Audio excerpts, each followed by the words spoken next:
you better say that. The best talk show, you better say that. The guests on the show, you better say that. Give knowledge and hope, you better say that. Outsider, that's the host, you better say that. Spread love and faith, you better say that. God steer away the hate, you better say that. We all gonna be great, you better say that. Work out passion, not pay, you better say that. Oh yeah, you better say that, say that. Oh yeah, you better say that. Oh yeah, you better say that. You better say that. The best talk show, you better say that. Hello and welcome to the You Better Say That talk show. I'm your host, Alzada Florence, and I am so excited that you took the time to join us today. Today our topic is heart health. February is American Heart Month, a time where everyone, especially women, should take the time out, and we encourage you to focus on your cardiovascular health. Not only is it Heart Health Month, but it's Black History Month. We want to take the time to highlight and celebrate this woman of God, this great doctor, Dr. Brittney Heard, all the way from Opelika, Alabama, who is a heart doctor right here in the city of Opelika. Dr. Brittney, thank you so much for being here today. Thank you for having me. You are so welcome. We're excited that you were able to join us today. We got a lot to talk about. Yes. We got a lot that we want to share. We want to bring awareness, like you said, to the community to make sure that they're aware of heart health. And I'm so excited that we took the time to celebrate Heart Health Month, because so many people deal with heart health, and a lot of people don't know how to help themselves, or how to manage it, or how to go about taking care of themselves in that area. So we're going to talk about that today, okay? That sounds great. Sounds good? Okay. Well, let's dive in. So tell us a little bit about yourself. Okay. Well, I'm Brittney Heard, as she mentioned. I am a cardiac electrophysiologist. So that's a big term, but it basically means I specialize in electricity of the heart. So patients who have abnormal heart rhythms, people who may need pacemakers or defibrillators, and we can talk about those things a little bit more later on. Mm-hmm. But sometimes people need ablations or so many different things, but it just means that I'm a electrician of the heart, and so that's what my main specialty is in. Okay. It is a subset of cardiology, so I did have to go through cardiology in order to get to cardiac electrophysiology, and for the rest of this time, I'll refer to it as EP. Yes, okay. We'll say that, because I'm like, how in the world am I going to say this word with 15 letters in it, so. EP. EP, I'm going to say EP. Yep. Sounds good. So I'm an EP here in the city of Opelika, okay? I was born and raised in Birmingham. Went to School of Fine Arts there, Okay. and then after that, I've kind of been all over and finally got to make it my way back down to my roots almost a year and a half ago now. Okay. Awesome. Well, we're so glad that you're here.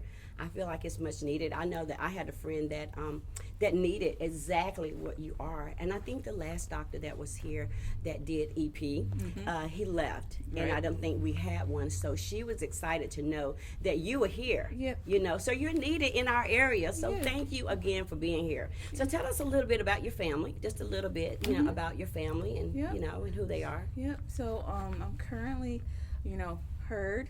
That is my maiden name. Yes. And so that is from the Camp Hill Herds. Okay.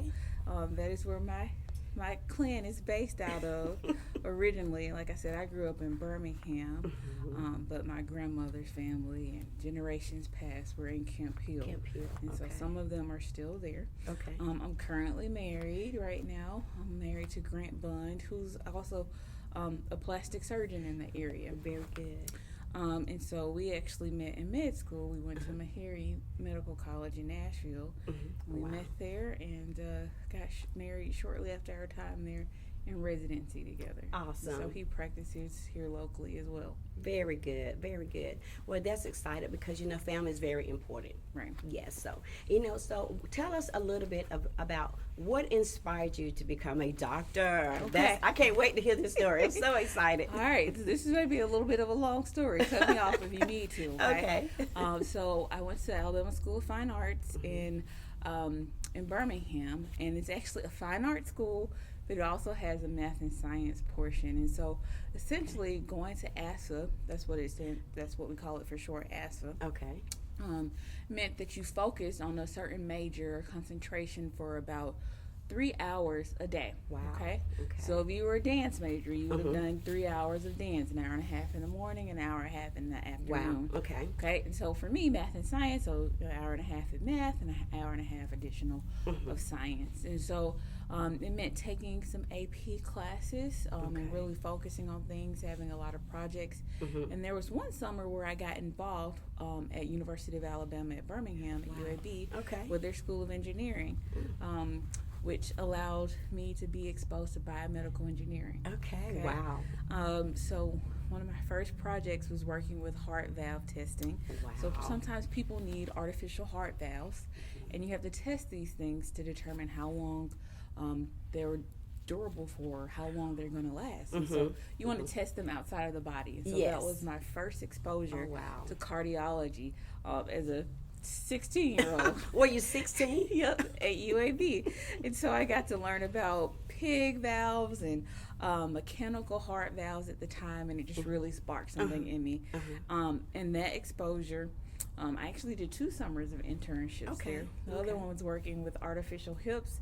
We were hoping to design a floor that would give when people would fall on it. So in particular for the elderly, in hopes that, hey, if they fall, they won't necessarily break their hip, and they have this special floor that can give appropriately.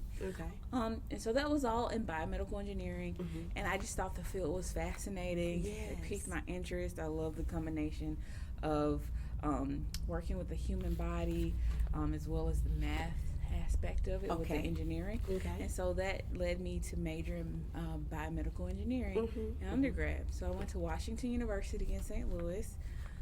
Go Bears. And I stayed there for 4 years and majored in biomedical engineering. While I was there, I actually had an internship. And this keeps coming up, internships. Right. That's a lot. Exposure is so important for you to know what's out there and know what you may be interested in. Exactly. I didn't know anybody in these fields. And so I had an internship before my senior year that allowed me to work with a device company. And so I was going around and seeing people implant pacemakers and defibrillators. And that really sparked something in me, and I was like, oh, this is cool. And I got to see some ablation procedures, and I was like, wow, you can actually cure people with this type of medicine. And so I was very fascinated, and from that point, before I had been thinking, am I going to go into industry for biomedical engineering? Am I going to go into medicine? I was always pre-med, which kind of comes along with being biomedical engineering. But that exposure helped me to decide, okay, I'm going to go be a doctor. And I'm going to go be a cardiac electrophysiologist. Wow. I had some idea of how long it was take. going to take. How many years was it? So 4 years of undergrad, 4 years of med school, then we'll just start at the med school. So 4 years of med school, then 3 years of internal medicine, then 3 years of cardiology, then 2 years of electrophysiology. Oh my God, that's a total of about 12 years, 12 isn't it? years.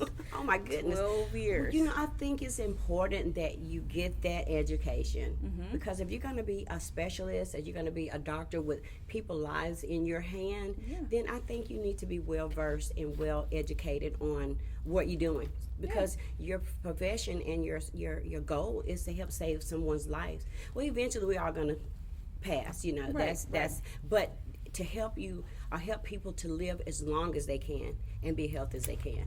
Yep, and it's important, and all of that time was necessary. It gives you, the appropriate exposure that you need. You're still maturing as a young adult at that time, too. That's true. And so it was necessary for me to be the physician that I am today. Amen. But I am grateful for that time. So it was a long journey, but You're here. That's the course of it. Yeah. Well, I am so excited about your journey, and it's an awesome journey. When you start talking about how you wanted to become a doctor, how you chose your field, I was thinking that maybe you was going to say like, oh, when I was a little girl, or my dad was a doctor, my grandmother was a doctor, my mom wanted me to be a doctor, but it was because you got in school and was exposed to heart health and the EP and all that. Exactly. And then so that just triggered your interest and sparked something in you. And I was the first physician in my family, so I really didn't have any exposure, but all these opportunities led to another thing and another thing, and I was really able to build off of those opportunities. Very good. So I'm really grateful for those.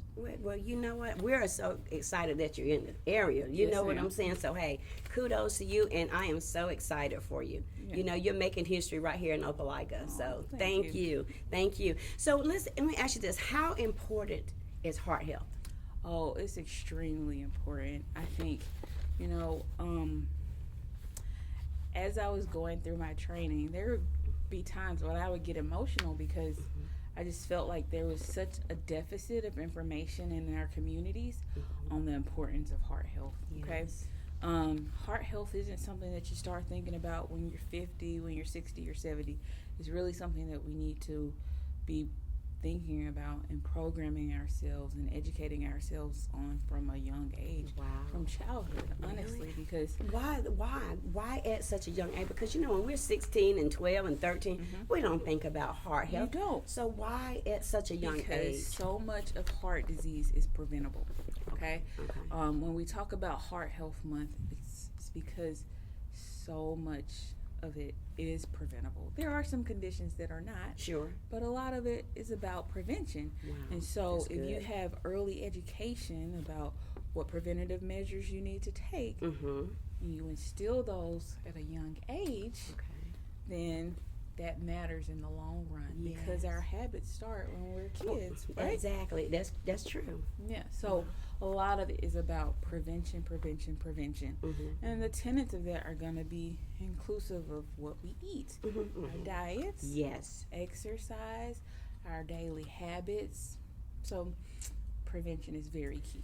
Right. Okay. Well, you know, it is important because, you know, you have to have a heart to live. If this heart stops beating, that's it. Yep. You know, and then when a person die, they put those things on them and they pump in their heart. Is that correct? Yep. I'm Sometimes. not a doctor, but you know, Sometimes, yes. Some people have sudden cardiac arrest, like you said. And so this is always my plug. Listen for to the plug. everybody to get CPR certified. Okay. Okay. My parents had me in a CPR class when I was like 11 or 12. Everybody can be CPR certified, and you never know when these things are going to happen, right? Sometimes they happen in the hospital, but sometimes it may happen at church, it may happen at Target. Yes. And if somebody is aware of what CPR is, they can help save someone's life. And Yes. there's no age limit or age cap on when you're able to do that. So Right. I recommend that everyone become CPR certified because this can be life-saving measures until someone else EMS arrives or until a person is able to get to the hospital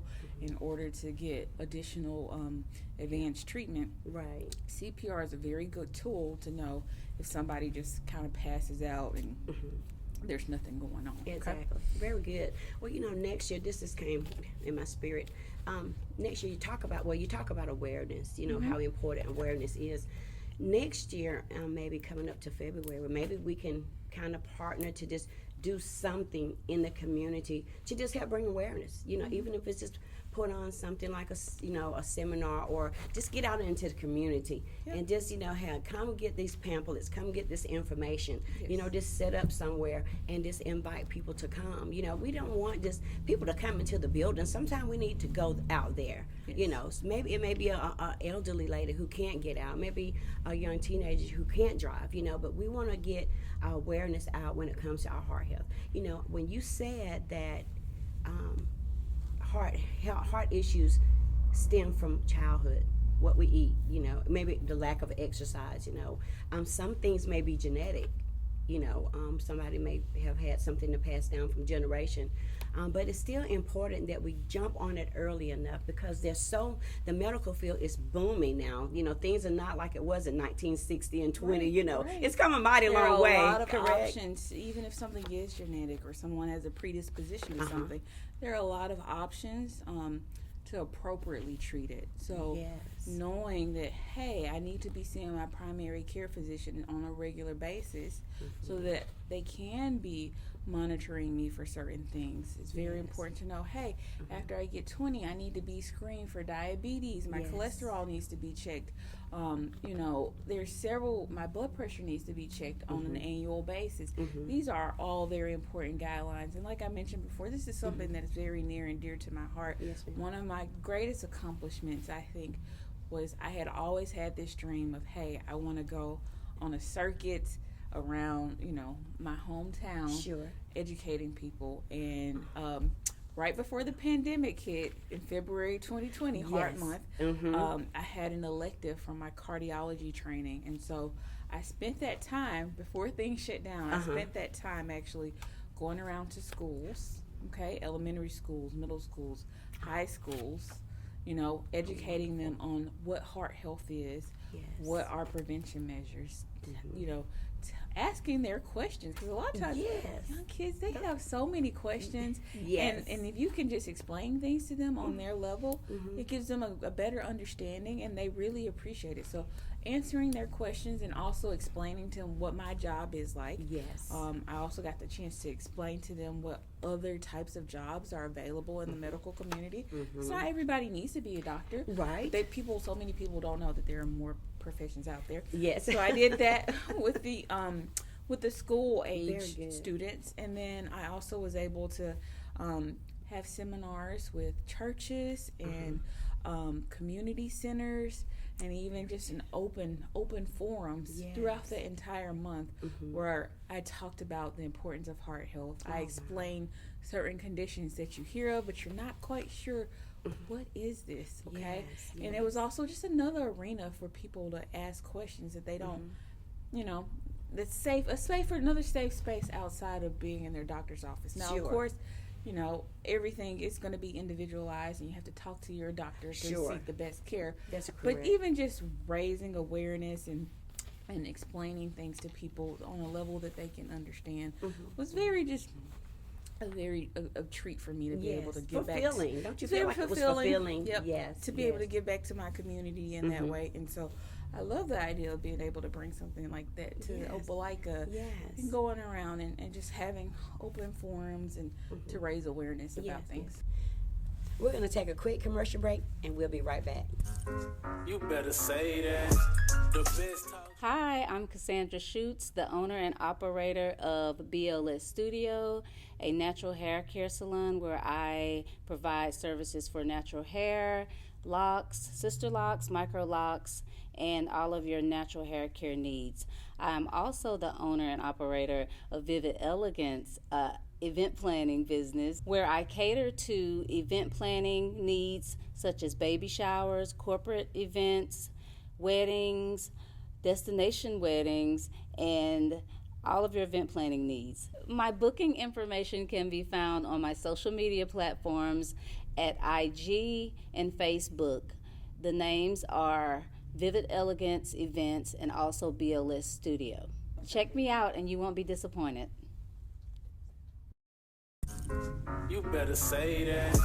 The best. We're back from our commercial break. We're going to continue with our guest. Well, I'm about raising awareness. You know, I'll bring awareness. I've started a mental health awareness, and so because it's on a heightened since the pandemic actually. So I think heart health would be very, very, very good topic to talk about, and just bring more awareness. You know, and the more you know, knowledge is power. And the more you know, the better off you'll be, you know. And so I kudos to that, and I pray that next year in February we can make it happen. Yes, for sure. Let's do it, right? Let's do that. Let's do it. I would love to be a part of that. And so just to talk about what are these tenets and prevention techniques that we can instill right now, that's okay. Yes, right? Yes. That was my next question. Okay, good. Okay. So, you know, like I mentioned, what we put into our bodies is very important, okay?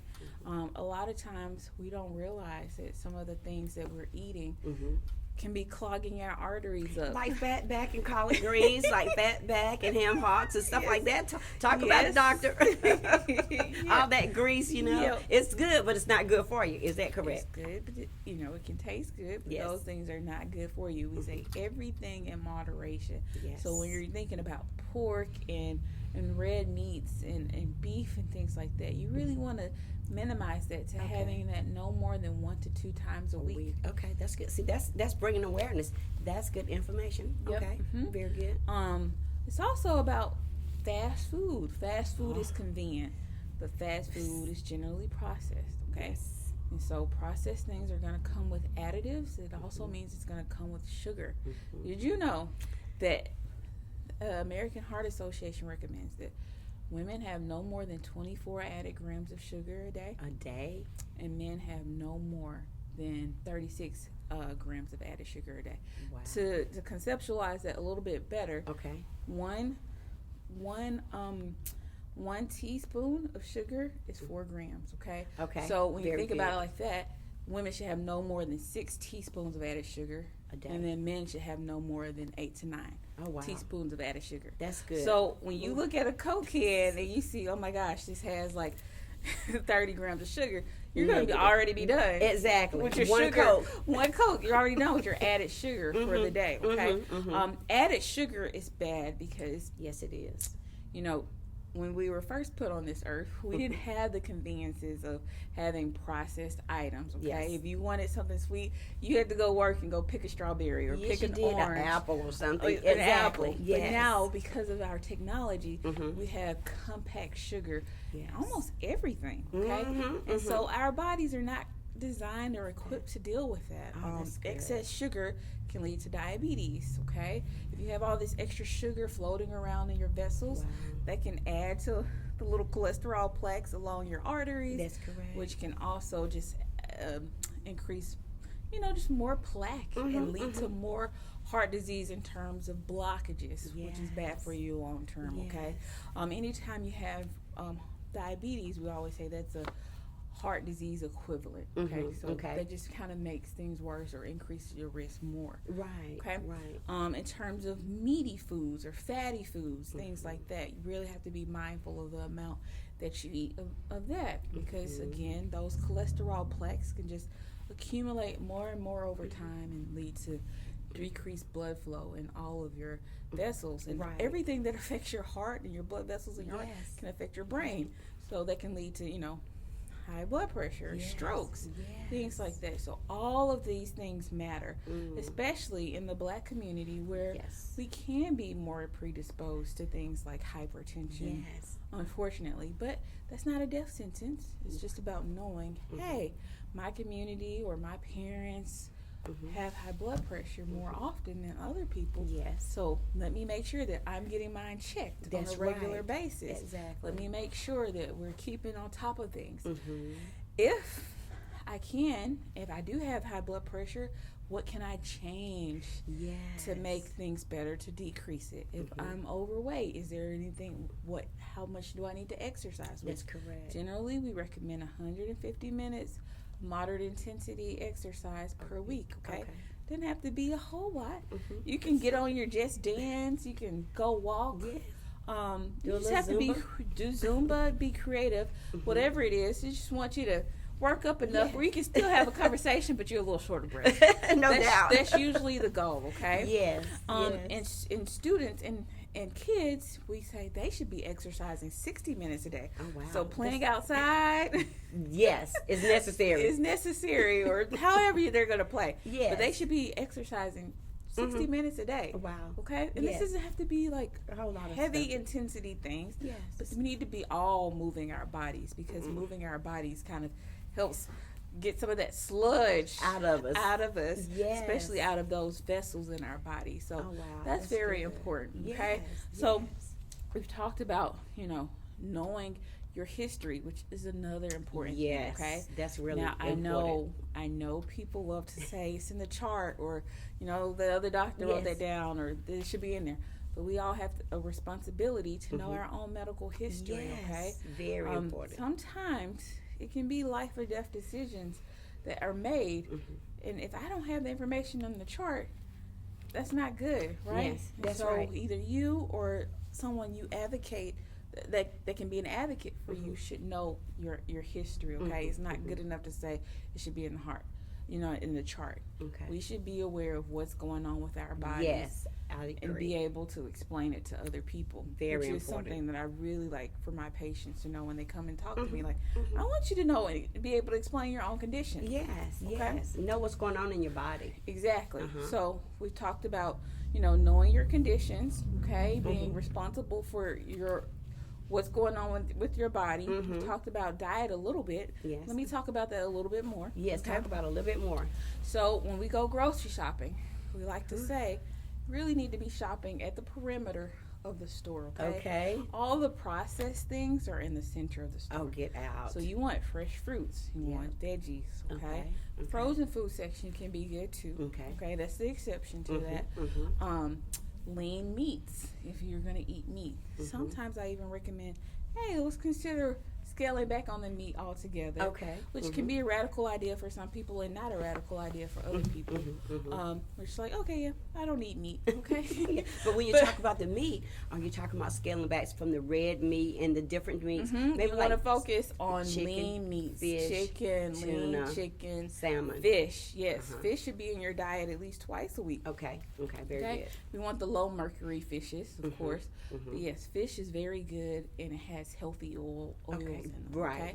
When you're cooking, even sticking away from butter can be helpful. Okay, we've seen studies that show that, hey, if you're using olive oil instead of butter, Yes. which it can have a good flavor, I promise. Take away my that butter. has helped with reduction in heart disease. Okay, Yes. when we look at the Mediterranean diet, which is a big buzzword, Yes, ma'am. they use olive oil. Okay, For they don't everything. even know butter. I had a Turkish friend in fellowship training who was like, "Do people actually use butter to cook?" Yes.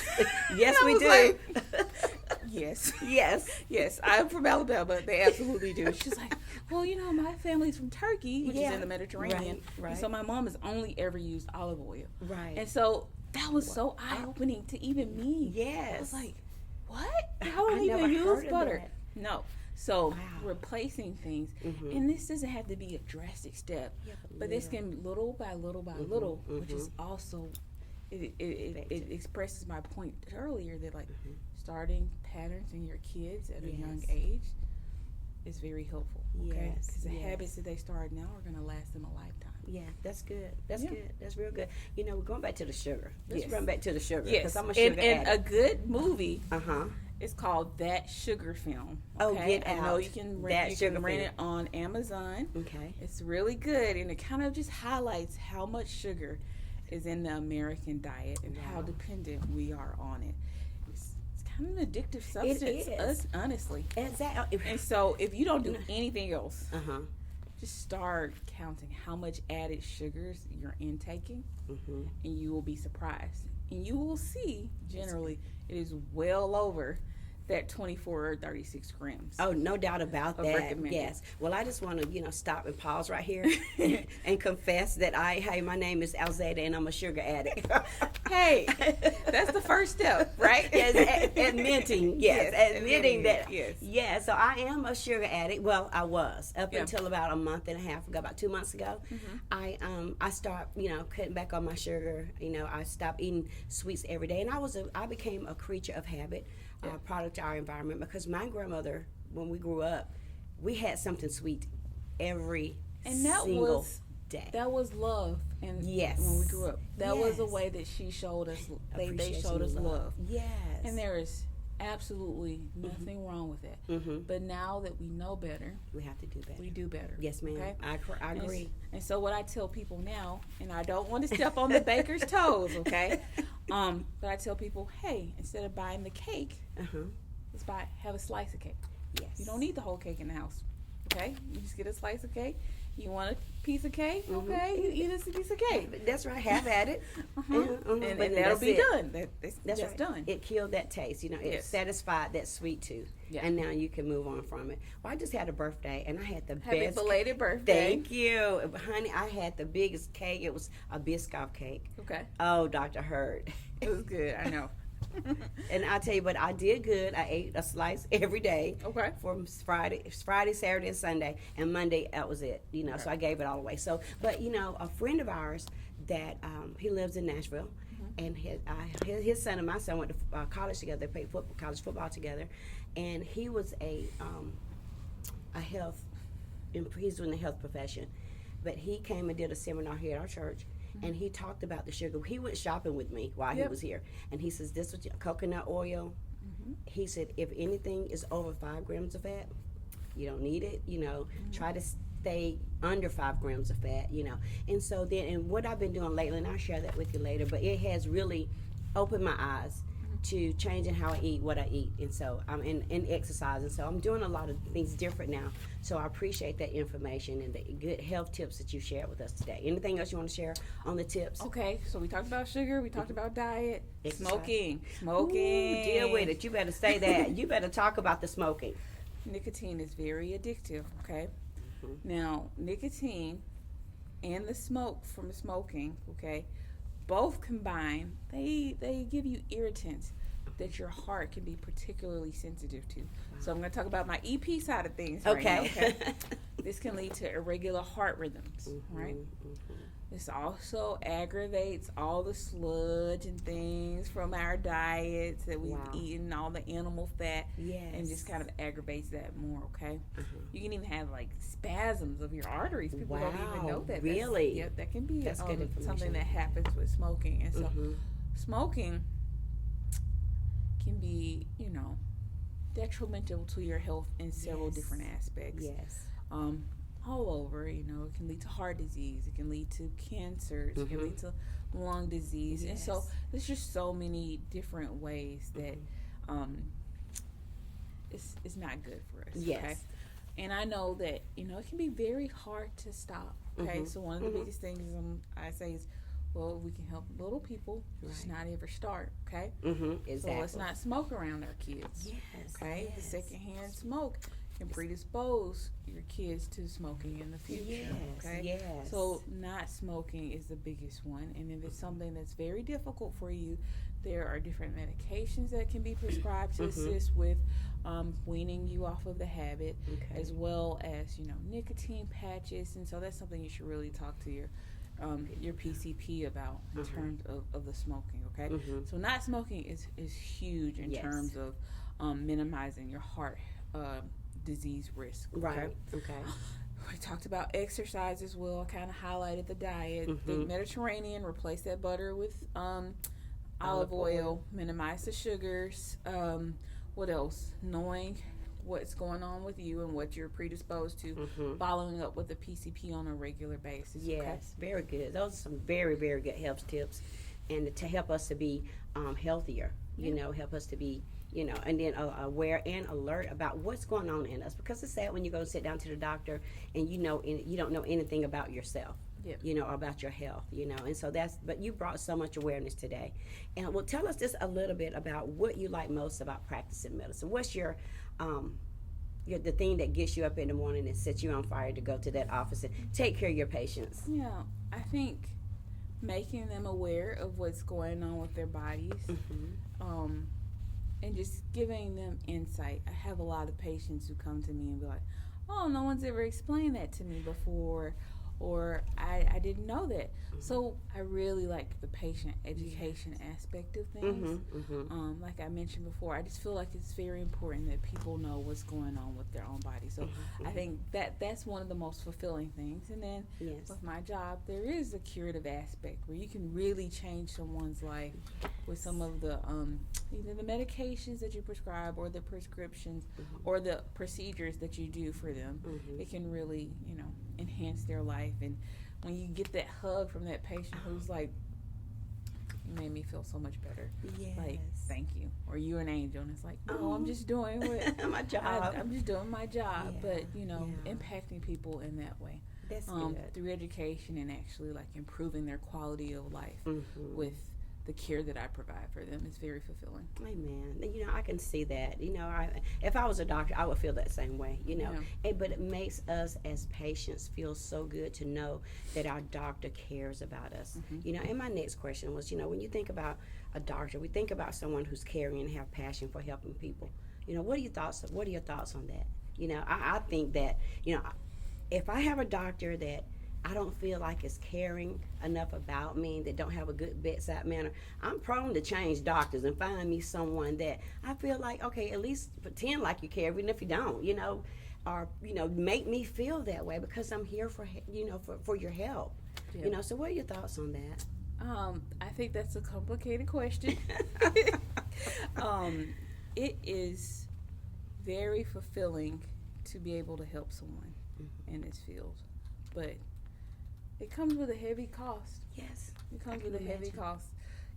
People don't see the behind the scenes of, their providers maybe stressing about them sometimes, or, carrying these things home to work. But I do think people should feel comfortable with who is taking care of them. Yes. And if you don't, find somebody else. Yeah. Because those things are important. There are some people who don't have great bedside manner, who can be great at their field. Exactly. And some patients don't care about that. They're just like, I want the know best. what's going on. I want the best, okay? So whatever, I don't care about your attitude or anything. Yes. And so it just depends, People are looking for different things from doctors, okay? Exactly. I do try to be a compassionate physician and to really, like I said, educate them and Make let sure them that know that I'm doing my best Yes, to make them feel comfortable and like they're in good hands. That's important to me. But on the converse side, that's not important to everybody. Because it's different personalities, different personalities. Yeah, exactly. Right, it's different person, different makeup. Everybody is made different. Different attitudes and different. Everybody's nobody's the same. Yeah. But that makes sense. And some people aren't like that. But I guess because I'm a feeler. Yep. I'm a feeler, and I'm an extrovert, and and I care about people. And I guess everybody's not going to be like me. Yes, ma'am. But it's all good. But doctors have a heavy load. They have a lot of weight. They have they have, outside of God, they have people's lives in their hands. So that's a lot. To have to carry. Like you said, they carry it home. They think about it. They may even cry about it. They may not can sleep at night about it. And so they carry a lot on themselves as well. One of my the president of Meharry, when I was there, he used to always say, after pastors and doctors, it comes with a heavy weight. It does. People are relying on you, and they're most vulnerable. Yes. With you, and about this. Yes, 100%. And that is not a thing that anyone should take lightly. 100% true. You better say that. You are 100%. And I love what I do. I love people, and I love God, and I love just being a caretaker of people's soul. And I handle it, and I have to handle things fragilely. To make sure that I don't hurt, that I don't bruise, that I don't destroy someone's life, because of me, So I walk, I walk tenderly when I'm dealing with God's people. And it's not just the people that's in my congregation, other people outside of my church, you just want to be more like God, in every aspect, and as best you can. None of us are perfect. None of us are perfect, and we don't always do things maybe that we should do, but we do the best that we can. We do the best that we can. Exactly, and then we leave the rest up to God. Yep, that's very true. I think there's always those people that you work with a whole lot, and you can't fix them, you can't save them. Yes. And every time I'm around those people, or I have been in the past, like you never forget them. I remember their name. I remember their last minutes with me, and I really feel it's a gift that a gift that I don't deserve. Right. To be there with them in their last moment. So it is it's very important to look at the big picture and to really appreciate that we are able to be with people in their vulnerable moments. Yes, that's very important. That's very good. Well, I know that you are have a lot on your plate, and the weight of the medical field and being a physician and a doctor, and a caretaker for a lot of people in the community. And I know that's challenging. So what do you do to unwind? What do you enjoy when you leave all of that behind and run out of that office and get home and enjoy? What do you like to do to unwind and reset for the day? Yeah. Sometimes I just like to be quiet. Sometimes I like to cook. If I have time, I like to cook something. Sometimes it's just about just being still, and there's a little video game I like to play sometimes. Oh yeah, you like video games? You're just unpacking boxes. So it depends. Sometimes I crochet and just do a few different craft projects, and I love being around the water. So whenever I can be around the body of water, it's just I feel so at peace and restored. Yes, and just the still waters. Yeah. Exactly. So when you crochet, who taught you how to crochet? I did. You taught yourself? Yep. Oh, awesome. Yes, my grandmother used to crochet when I was younger. She always tried to teach me, and I just didn't pick it up. And then she passed away, and then I picked it up after that, and I went on YouTube ever since. And so, there's a way she kind of lives through me. Oh, that's wonderful. My grandmother taught us how to sew and to crochet too. I haven't did it in a long time, but I still have a couple items that I made when I was a little girl that I kept. So it's fun, but I've seen some people can make some marvelous things. I've seen like they crocheted that. I wish I can do it, but I just don't have time to sit down and do it. But that's a good thing to kind of unwind and and just kind of find your place of peace and restoration during that time. So that's it. Well, I tell you what, Dr. Heard, this has been fantastic. You have been a great guest today. Is there anything you wanted to say to the people concerning heart health, and just one more thing to them before we leave, and any encouragements or whatever, just to kind of give them a little bit more information. It's never too late. Okay, it's never too late to stop smoking. We see benefits of people stop smoking, and as soon as like 15 minutes after they stop. Okay, right. So it's never too late for that. Okay, remember, shop on the perimeters of the grocery store unless it's in the frozen fruit section. Let's watch our salt intake, which I also forgot about that earlier. Very good. Salt intake is a big thing that we like some salt on our food. Got to have it seasoned. But there are other seasonings outside of salt. Yes, it is. Okay, try some pepper on it first before you just jump straight to the salt. Okay, Amen. That's good. Then I want to make sure that we're watching our sugar intake. We're moving our bodies as much as we can, okay? And then you're going to get in and see your primary care physician once a year. You're going to work to teach the little ones in our community these things too. Very good. Very good. That is great. So thank you so much for being here today. You're so welcome. Thank you for having me. You are so welcome. Hopefully you'll come back one day. Yes, ma'am. Okay, awesome. Well, listen, that's the end of our show. We have had a fantastic time with this awesome and amazing woman of God, this Dr. Brittney Z. Heard. So thank you again for being here. But listen, check us out on our Facebook page, the You Better Say That Talk Show Facebook page, and my Instagram page, and my YouTube page under Alzada Florence. Until next time, you better say that. God bless you. You better say that. The best talk show, you better say that.